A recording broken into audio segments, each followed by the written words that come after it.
तो top 50 PYQ series में आज हमारा 5वां क्लास है, ठीक है। तो ये सबसे बेहतर होता है यार, आप लोग देखिएगा, इससे हमारी धीरे धीरे जीके बहुत ही अच्छी हो जाएगी, ठीक है। तो चलिए बिना टाइम बर्बाद किए चलिए शुरू करते हैं। तो अगर आपका टाइम बर्बाद होता है, आपको लगता है कि ज़्यादा टाइम लग रहा है, तो आप स्पीड में करके पूरी क्लास अच्छे से देख सकते हैं, ठीक है। तो हमारा पहला प्रश्न है, ये वाला कल हमने करा था कि सबसे पुराना वेद है। तो 10 क्वेश्चन हम प्राचीन इतिहास के करेंगे। तो इसका सही आंसर है ऋग्वेद। तो सबसे पुराना जो वेद है ये ऋग्वेद है, कल हमने इसको करा था, ठीक है। हमारा पहला प्रश्न है आज का कि ऋग्वेद में ऐसे, यहाँ पे गैप मंत्र हैं जिनमें ऋग्वेद में ऐसे कितने मंत्र हैं जिनमें अप्रमाणिक वल्लखिल्य भजन शामिल है, ठीक है। तो इसका जो सही आंसर है वो 1028 है। तो ऋग्वेद में टोटल 1028 सूक्त हैं, ठीक है। तो इसका सही आंसर है बी 1028। दूसरा प्रश्न है हमारा कि ऋग्वेद में मंत्र हैं, ऋग्वेद में कितने मंत्र हैं। तो इसका सही आंसर है 1028। तो ऋग्वेद में टोटल 10 मंडल होते हैं और जो ऋचाओं की संख्या होती है वो 10,600 है, ऋचाओं की संख्या 10,600 और मंत्रों की संख्या जिन्हें सूक्त कहते हैं वो 1028 है। आगे प्रश्न है 63वां कि वेदों का इनमें से कौन सा अंग जटिल शब्दों के अर्थ एवं व्याख्या के लिए प्रसिद्ध है। तो इसका सही आंसर है निरुक्त, ऑप्शन नंबर डी निरुक्त। इसका सलूशन है कि वेदों के अंग को वेदांग कहा जाता है, वेदांगों की संख्या 6 है। वेदों के अंगों को वेदांग कहते हैं और वेदांगों की संख्या कितनी है, 6 है, ठीक है। कौन कौन है यहाँ पे, शिक्षा, व्याकरण, निरुक्त, छंद, ज्योतिष, कल्प। वेदांगों की संख्या कितनी है, 6। और वेदांग जो होते हैं वो वेदों के ही अंग होते हैं। तो शिक्षा, व्याकरण, निरुक्त, छंद, ज्योतिष, कल्प। शिक्षा, व्याकरण, निरुक्त, छंद, ज्योतिष, कल्प, ठीक है। इनमें से वेदों का अंग निरुक्त जो है वो जटिल शब्दों के अर्थ एवं व्याख्या के लिए प्रसिद्ध है, ठीक है। आगे प्रश्न है कि भारत का राष्ट्रीय आदर्श वाक्य सत्यमेव जयते अर्थात सत्य की हमेशा विजय होती है किस प्राचीन भारतीय शास्त्र से उद्धत है। उद्धत एक मंत्र है। तो इसका सही आंसर है यहाँ पे बी वाला मुंडकोपनिषद। जो सत्यमेव जयते है वो मुंडकोपनिषद से लिया गया है, ठीक है। यहाँ पे सोल्यूशन देख सकते हैं कि भारत का राष्ट्रीय आदर्श वाक्य सत्यमेव जयते अर्थात सत्य की हमेशा विजय हो, यह मुंडकोपनिषद से लिया गया है, मुंडकोपनिषद से लिया गया है। इसका उल्लेख सम्राट अशोक द्वारा बनवाए गए सिंह स्तंभ सारनाथ में भी रहा है, जिसे हुबहू भारत का राष्ट्रीय प्रतीक के रूप में शामिल किया गया है, ठीक है। तो अगला प्रश्न है हमारा यहाँ पे कि धनुर्वेद यजुर्वेद का उपवेद है। जो धनुर्वेद है वो यजुर्वेद का उपवेद है। इसका संबंध इनमें से किससे है। तो इसका सही आंसर है डी युद्ध कला से। जैसे यजुर्वेद से यजुर्वेद य से युद्ध, तो यजुर्वेद का संबंध युद्ध कला से है, ठीक है। आगे प्रश्न है कि निम्न में से किस वेद में संगीत से संबंधित ज्ञान संग्रहित है। किस वेद में संगीत से संबंधित ज्ञान सहित है। इसका सही आंसर है सामवेद। तो सामवेद में संगीत की चर्चा है, ठीक है। तो यहाँ पे आप देख सकते हैं कि सामवेद संगीत से संबंधित है। साम का अर्थ होता है गान से। सामवेद में संकलित मंत्रों को देवताओं की स्तुति के समय गाया जाता है। तो सामवेद में टोटल 1875 ऋचाएँ हैं। इनमें से 75 ही सामवेद के हैं, बाकी ऋग्वेद के हैं, ठीक है। आगे प्रश्न है कि वेदों को इंडो आर्यन सभ्यता का सर्वप्रथम साहित्यिक अभिलेख माना जाता है।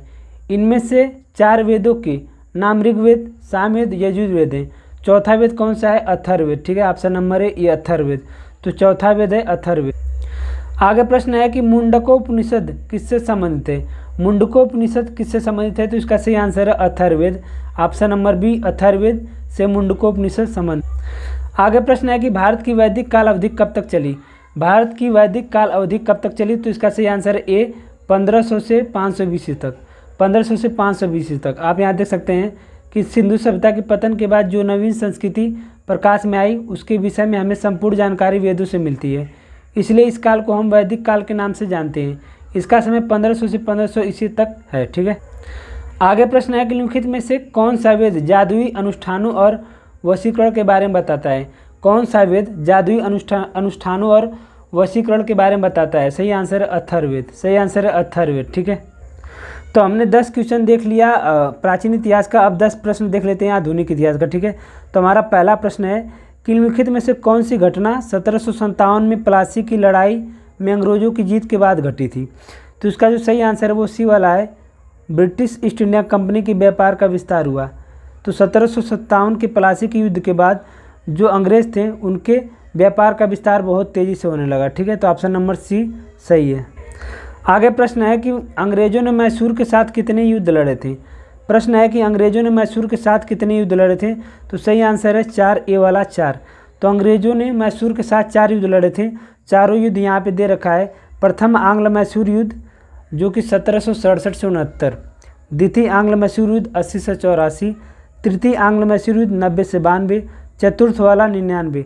प्रथम 1767 से 69, द्वितीय 80 से 84, तृतीय 90 से 92, चतुर्थ 99। आगे प्रश्न है हमारा कि 1757 के प्लासी के युद्ध में ईस्ट इंडिया कंपनी की सेना का नेतृत्व किसने किया था।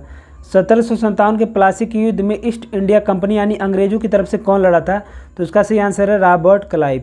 सही आंसर है रॉबर्ट क्लाइव। ठीक है, तो यहाँ पे दे रखा है कि प्लासी का युद्ध यानी 1797 में हुआ था।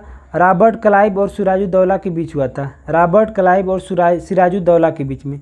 फिर बक्सर का युद्ध 1764 में, जिसमें अंग्रेजों की तरफ से हेक्टर मुनरो था और भारतीयों की तरफ से मीर कासिम, शाह आलम द्वितीय और सिराजुद्दौला था।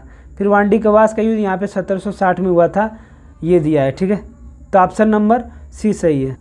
तो यहाँ पे प्रश्न दे रखा है कि हैदर अली कहाँ का शासक था। हैदर अली कहाँ का शासक था। इसका सही आंसर है मैसूर। तो हैदर अली मैसूर का शासक था। ठीक है, आगे प्रश्न है कि प्लासी और बक्सर की लड़ाई ने यहाँ पे गैप पर अंग्रेजी शासन को स्थापना की थी। प्लासी और बक्सर की लड़ाई ने कहाँ पर अंग्रेजी शासन की स्थापना की। तो इसका सही आंसर है बंगाल। इसका सही आंसर है बंगाल। तो बंगाल में अंग्रेजी शासन की स्थापना हो गई प्लासी और बक्सर की लड़ाई के बाद। ठीक है, आगे प्रश्न है कि प्लासी का युद्ध लड़ा गया था। प्लासी का युद्ध कब लड़ा गया था। तो 23 जून 1757। 23 जून 1757 को प्लासी का युद्ध लड़ा गया था। आगे प्रश्न है कि ब्रिटिश द्वारा प्लासी युद्ध किसके नेतृत्व में लड़ा गया था। ब्रिटिश द्वारा प्लासी युद्ध किसके नेतृत्व में लड़ा गया था। सही आंसर है रॉबर्ट क्लाइव और सिराजुद्दौला के बीच में लड़ा गया था। प्लासी का युद्ध कब लड़ा गया था। 1757। ठीक है, 23 जून 1757 रॉबर्ट क्लाइव और सिराजुद्दौला के बीच में लड़ा गया। आगे प्रश्न है कि प्लासी की लड़ाई किस नदी के तट पर हुई थी। तो इसकी सही आंसर है भागीरथी। तो प्लासी की लड़ाई भागीरथी नदी के तट पर। आगे हमारा प्रश्न है कि मुर्शिद कुली खान ने खुद को बंगाल का नवाब घोषित कर दिया और अपनी राजधानी ढाका से हटाकर कहाँ कर दी। तो इसका सही आंसर है डी वाला मुर्शिदाबाद। इसका सही आंसर है डी मुर्शिदाबाद।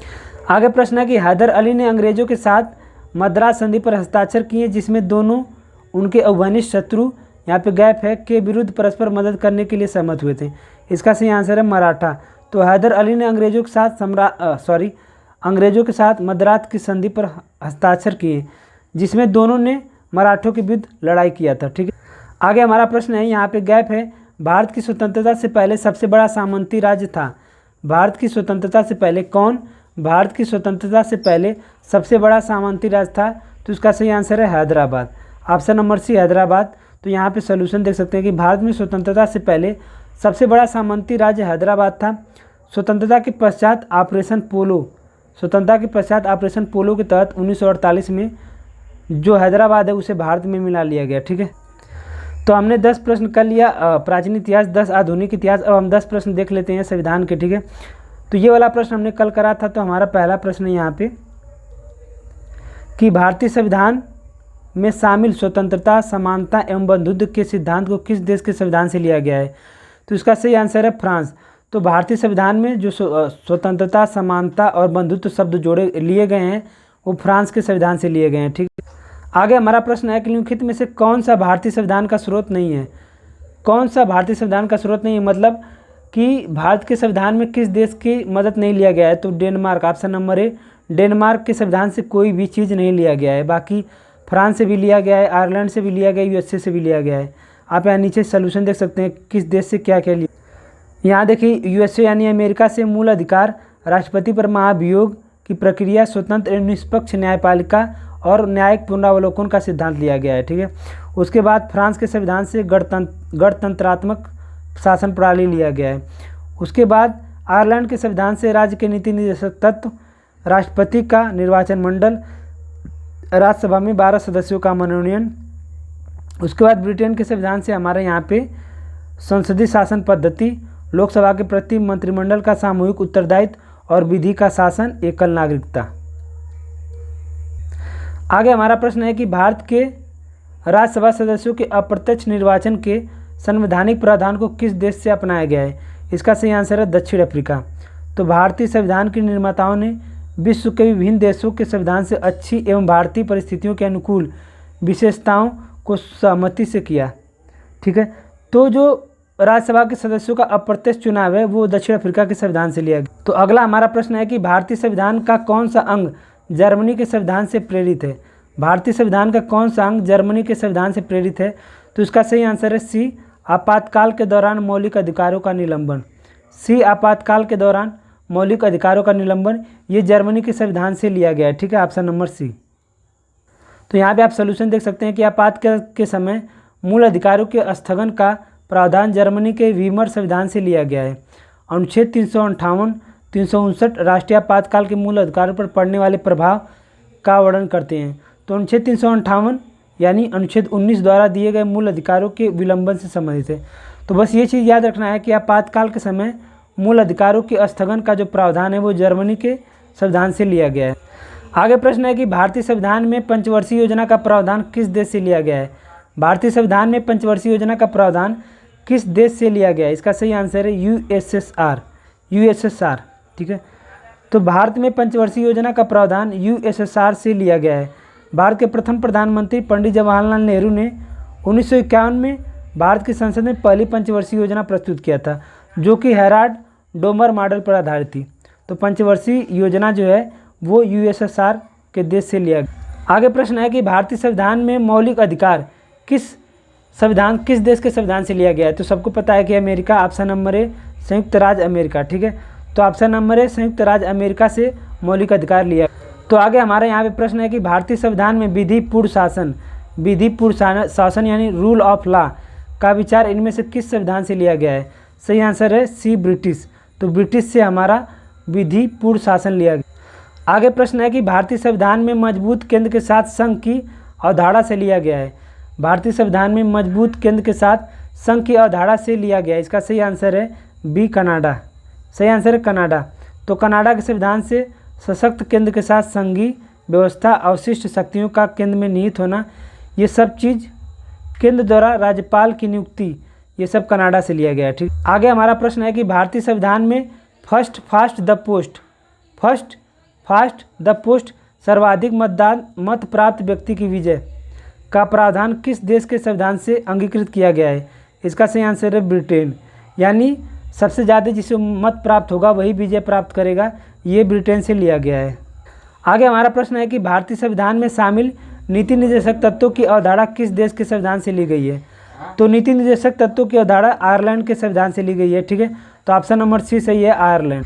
यहाँ पे आप लोग देख सकते हैं कि कनाडा से सरकार की संघीय व्यवस्था, अवशिष्ट शक्तियों केंद्र में निहित होना, उसके बाद यूएसए यानी अमेरिका के संविधान से मूल अधिकार, न्यायिक पुनरावलोकन, सर्वोच्च न्यायालय, राष्ट्रपति पर महाभियोग, राष्ट्रपति उपराष्ट्रपति का पद। फिर आयरलैंड के संविधान से क्या क्या लिया गया है, नीति निर्देशक तत्व, राष्ट्रपति के निर्वाचन मंडल की व्यवस्था।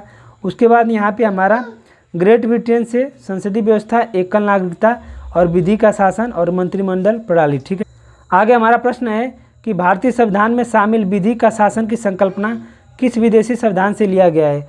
तो इसका सही आंसर है यूके यानी इंग्लैंड। ठीक है, तो विधि शासन की संकल्पना यूके से लिया गया है। तो हमने 10 प्रश्न कर लिया प्राचीन इतिहास, 10 आधुनिक इतिहास, 10 संविधान। अब हम 10 प्रश्न करने वाले हैं भारत का भूगोल, फिर 10 प्रश्न कर लेंगे विश्व भूगोल का। ठीक है, तो हमारा पहला प्रश्न यहाँ पे कि भारत का सबसे लंबा समुद्री तट इनमें से किस शहर में स्थित है। भारत का सबसे लंबा समुद्री तट इनमें से किस शहर में स्थित है। तो इसका सही आंसर है चेन्नई। इसका सही आंसर है चेन्नई। आप यहाँ पे सोल्यूशन देख सकते हैं कि भारत का सबसे लंबा समुद्री तट तमिलनाडु राज्य के चेन्नई शहर में स्थित है, जिसका नाम है मरीना बीच। तो मरीना बीच जो है वो उसका सबसे ज़्यादा समुद्री तट है। ठीक है, जो कि दर्शकों के बीच काफ़ी लोकप्रिय है, क्योंकि यहाँ से सूर्यास्त देखना एक सुखद अनुभव है। तो जो मरीना बीच है वो समुद्र तट का जो उसका रेखा है वो 13 किलोमीटर लंबा है, जो कि सबसे लंबा तट रेखा है भारत का। आगे प्रश्न है कि इनमें से किस भारतीय राज्य की सीमा अरब सागर से जुड़ी है। अरब सागर से जुड़ी है, जैसे ये भारत है तो इधर बंगाल की खाड़ी है, इधर अरब सागर है। तो उड़ीसा भी इधर ही है, पश्चिम बंगाल भी इधर ही है, ये भी नहीं होगा तो उसके ये गुजरात होगा। आंध्र प्रदेश भी इधर ही है, तो गुजरात हमारा सही आंसर है। तो ऑप्शन नंबर सी गुजरात सही है। तो आप यहाँ पे देख सकते हैं गुजरात राज्य की सीमा अरब सागर से जुड़ी है। तो बता दूँ कि गुजरात राज्य की तटरेखा सर्वाधिक लंबी है। टोटल 9 राज्य जो है तटरेखा पर स्थित है, जिसमें गुजरात सबसे ज़्यादा 1214 किलोमीटर लंबी तटरेखा है, ठीक है, गुजरात राज्य की। आगे प्रश्न है कि पश्चिम बंगाल गैप है कितने देशों के साथ सीमाएं साझा करता है। पश्चिम बंगाल कितने देशों के साथ सीमाएं साझा करता है, तो सही आंसर है 3। तो पश्चिम बंगाल भारत के पूर्वी भाग में स्थित है। यह 3 देश बंगाल, भूटान और नेपाल के साथ स्थलीय सीमा साझा करता है। आगे प्रश्न है कि आकार के मामले में भारत का सबसे बड़ा देश कौन सा है। आकार के मामले में भारत कौन से स्थान पे सबसे बड़ा देश है, तो इसका सही आंसर है 7वां। तो क्षेत्रफल के मामले में भारत 7वां देश है, ठीक है। तो यहाँ पे आप देख सकते हैं उन सारे 7 देशों को दिखाया गया है। पहला है रूस, दूसरा है कनाडा, तीसरा है चीन। पहला रूस, दूसरा कनाडा, तीसरा चीन, चौथा अमेरिका, 5वां ब्राज़ील, 6वां ऑस्ट्रेलिया, 7वें नंबर पे है भारत। तो क्षेत्रफल के मामले में भारत जो है विश्व में 7वें स्थान पे। आगे प्रश्न है कि निम्नलिखित में से कौन सा राज्य नेपाल के साथ अपनी सीमा साझा नहीं करता है। कौन सा राज्य नेपाल के साथ अपनी सीमा साझा नहीं करता है, इसका सही आंसर है हिमाचल प्रदेश। तो हिमाचल प्रदेश नेपाल के साथ अपनी सीमा साझा नहीं करता है। तो नेपाल के साथ टोटल 5 राज्य सीमा बनाते हैं। उत्तराखंड, उत्तर प्रदेश 2, बिहार 3, सिक्किम 4, पश्चिम बंगाल 5। तो उत्तराखंड के साथ टोटल 5 राज्य सीमा बनाते हैं, उत्तराखंड, उत्तर प्रदेश, बिहार, सिक्किम, पश्चिम बंगाल। आगे प्रश्न है कि भारत के पूर्व में पड़ोसी देश है। भारत के पूर्व में पड़ोसी देश कौन सा है, तो श्रीलंका भी नहीं है, चीन भी नहीं है, नेपाल भी नहीं है। तो ऑप्शन नंबर सी और डी बांग्लादेश। तो बांग्लादेश भारत के पूर्व में पड़ता है, जो कि इसका पड़ोसी देश है। आगे प्रश्न है कि बंगाल की खाड़ी भारत के गैप है कि कहाँ स्थित है। तो बंगाल की खाड़ी भारत के पूर्व में स्थित है। तो ये भारत है, यहाँ पे बंगाल की खाड़ी है, यहाँ पे अरब सागर, यहाँ पे हिंद सागर, ठीक है। तो बंगाल खाड़ी भारत के पूर्व में स्थित है। आगे प्रश्न है कि निम्नलिखित में से कौन सा राज्य पाकिस्तान के साथ अपनी सीमा साझा नहीं करता है। कौन सा राज्य पाकिस्तान के साथ अपनी सीमा साझा नहीं करता है, सही आंसर है हरियाणा। तो हरियाणा पाकिस्तान के साथ सीमा साझा नहीं करता है। तो पाकिस्तान के साथ पंजाब, गुजरात, राजस्थान, जम्मू कश्मीर, लद्दाख ये सीमा बनाते हैं। पाकिस्तान के साथ पंजाब, गुजरात, राजस्थान, जम्मू कश्मीर ये सीमा बनाते हैं, ठीक है। अगला प्रश्न है कि निम्नलिखित में से कौन सा देश भारत का पड़ोसी है। कौन सा देश भारत का पड़ोसी है, सही आंसर है नेपाल। ये भी नहीं है, ये भी नहीं है, ये भी नहीं है। तो नेपाल जो है भारत का पड़ोसी है, ऑप्शन नंबर डी सही है। तो भारत की सीमाएं 7 देशों के साथ सीमा बनाती हैं। ये हैं बांग्लादेश, दूसरा पाकिस्तान, तीसरा अफगानिस्तान, चीन, भूटान, नेपाल, म्यांमार, ठीक है। टोटल 7 देश। तो हमने 10 क्वेश्चन प्राचीन इतिहास, 10 क्वेश्चन आधुनिक इतिहास, 10 संविधान, 10 भारत भूगोल कर लिया। अब हम 10 प्रश्न करेंगे विश्व भूगोल का, ठीक है। तो हमारा पहला प्रश्न है कि जो कि हमने कल करा था, अंतरिक्ष विज्ञान के संदर्भ में इनमें से किस ग्रह का एक भी उपग्रह यानी एक भी चंद्रमा नहीं है। तो ऑप्शन नंबर ए शुक्र और बुध के पास एक भी उपग्रह नहीं है। अगला प्रश्न है कि निम्नलिखित में से कौन सी पर्वत श्रृंखला हिमालय के पर्वतमाला का भाग नहीं है। ये विश्व भूगोल का है, लेकिन पता नहीं कहाँ से भारत का आ गया। तो इसका सही आंसर है हमारा महादेव पहाड़ी। तो हिमालय का भाग जो है वो 3 ही है, काजल, 3 ही है काजल, जो कि काराकोरम, जास्कर और पीर पंजाल। काराकोरम, जास्कर, लद्दाख ये सब हैं। तो महादेव जो है ये सतपुड़ा का है, ठीक है, हिमालय का भाग नहीं। आगे प्रश्न है कि निम्नलिखित में से किस प्रमुख नदी तंत्र समूह द्वारा भारत के उत्तरी मैदानों का निर्माण होता है। तो ऑप्शन नंबर ए सही है, सिंधु, गंगा और ब्रह्मपुत्र। सिंधु, गंगा, ब्रह्मपुत्र के नदियों के द्वारा उत्तरी मैदान का निर्माण होता है। प्रश्न है कि भारत के उत्तरी मैदानों का वह भाग जिसमें प्राचीन जलोढ़ मौजूद है क्या कहलाता है। सही आंसर है डी भांगर कहलाता है। प्रश्न है कि शुक्र ग्रह के गाढ़े सफ़ेद और पीलापन लिए हुए रंग के बादल इनमें से किस अम्ल से बने हैं। शुक्र के गाढ़े सफ़ेद और पीलापन लिए हुए रंग के बादल इनमें से किस अम्ल से बने हैं। तो सही आंसर है सल्फ्यूरिक अम्ल। सल्फ्यूरिक अम्ल के कारण ही थोड़ा पीलापन और वाइट। प्रश्न है कि हमारे सौरमंडल का सबसे छोटा ग्रह कौन सा है। हमारे सौरमंडल का सबसे छोटा ग्रह जो है वो बुध है। Option number A Budh. Solution देखिए, बुध सौरमंडल का सर्वाधिक कक्षीय गति वाला ग्रह है, यानी यह 48 किलोमीटर प्रति घंटा के सेकंड से सूर्य की गति करता है, सूर्य की तरफ चारों ओर घूमता है, सूर्य की परिक्रमा करता है और सबसे कम समय यानी 88 दिनों में यह पूरी कर लेता है। इसका क्रोड लोहे का बना है। यह अधिक ताप एवं कम पलायन वेग के कारण इस पर वायुमंडल नहीं मिलता है। हमारे सौरमंडल का सबसे छोटा ग्रह बुध है और यह सूर्य का सबसे नज़दीकी ग्रह भी है। इसके पास कोई उपग्रह नहीं है। ठीक है। प्रश्न है कि सौरमंडल का कौन सा ग्रह सूर्य के सबसे नज़दीक है? ऑप्शन नंबर बी बुध। प्रश्न है कि उस विशाल एकल भूखंड का नाम बताइए जिसके विभाजन से विश्व के वर्तमान महाद्वीपों का निर्माण हुआ है। ठीक है। तो इसका सही आंसर है पैंजिया। ऑप्शन नंबर है पैंजिया। तो बता दूं कि जितने भी महाद्वीप आज आपको दिखते हैं, जैसे हो गया यूरोप, एशिया, ये सारे एक ही थे, पैंजिया थे, सारे एक ही में थे। जैसे ही टूट के अलग हुए तो पैंजिया से सब टूट के अलग हुए हैं। प्रश्न है कि इनमें से कौन सा ग्रह दक्षिणावर्त दिशा में घूमता है, यानी विपरीत दिशा में घूमता है? तो सही आंसर है शुक्र। तो सही आंसर है शुक्र। तो शुक्र ग्रह दक्षिणावर्त दिशा में घूमता है, जो कि बाकी जो ग्रह हैं उनके विपरीत घूमता है। तो आगे प्रश्न है कि किस ग्रह को पृथ्वी के जुड़वा रूप में जाना जाता है? किस ग्रह को पृथ्वी के जुड़वा रूप में जाना जाता है? तो ऑप्शन नंबर डी शुक्र। तो शुक्र को पृथ्वी के जुड़वा बहन जो भी कहें, जुड़वा ग्रह के रूप में जाना जाता है। ठीक है। क्योंकि ये लगभग आकार और सब चीज़ में समान आकार या समान में पृथ्वी के बराबर। प्रश्न है कि रात्रि के समय आकाश में मौजूद सबसे चमकीला ग्रह कौन सा है? रात्रि के समय आकाश में मौजूद सबसे चमकीला ग्रह कौन सा है? सही आंसर है शुक्र। रात्रि के समय सबसे चमकीला ग्रह शुक्र है। तो आप यहाँ पे सोल्यूशन देख सकते हैं कि रात्रि के समय आकाश में मौजूदा सबसे चमकीला ग्रह शुक्र है। इस ग्रह को पृथ्वी की बहन के नाम से भी जाना जाता है। ग्रह शुक्र को भोर का तारा भी कहा जाता है, या भोर का तारा या साँझ का तारा भी कहा जाता है। और यह सूर्य का सबसे निकटतम दूसरा है, बुध के बाद ये सूर्य का दूसरा है। तो ये हो गया हमारा 50 प्रश्न। तो कैसा रहा कमेंट करके ज़रूर बताइए।